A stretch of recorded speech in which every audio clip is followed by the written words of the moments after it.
দ্বাদশ জাতীয় সংসদ নির্বাচনের ভোট গ্রহণ চলছে। নির্বাচনে দেশীয় পর্যবেক্ষকের পাশাপাশি 2 শতাধিক বিদেশি পর্যবেক্ষকও বিভিন্ন ভোট কেন্দ্র ঘুরে ঘুরে দেখেছেন। রোববার সকাল 8:15টায় রাজধানীর ভিকারুননিসা নুন স্কুল অ্যান্ড কলেজ কেন্দ্র পরিদর্শনে যান চীনা, মরিশাস, উজবেকিস্তানের পর্যবেক্ষক দল। এছাড়া সকাল 8:30টার দিকে কমনওয়েলথ পর্যবেক্ষকরা তেজগাঁও কলেজ কেন্দ্র পরিদর্শনে যান। এ সময় যুক্তরাজ্যের পার্লামেন্ট মেম্বার ও নির্বাচনী পর্যবেক্ষক মার্টিন ডে দ্বাদশ জাতীয় সংসদ নির্বাচনের ভোটের পরিবেশ ভালো বলে জানিয়েছেন। তবে ভোটার উপস্থিতি এখনও যথেষ্ট নয় বলেও জানান তিনি।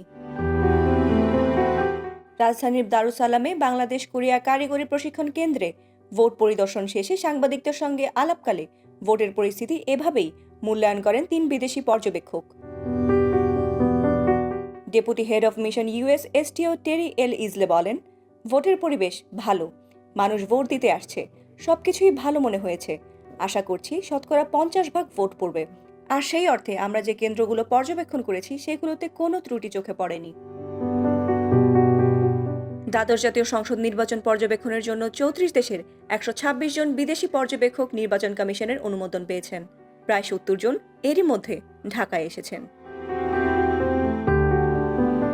ফাতিমা সুলতানা, প্রবাস খবর।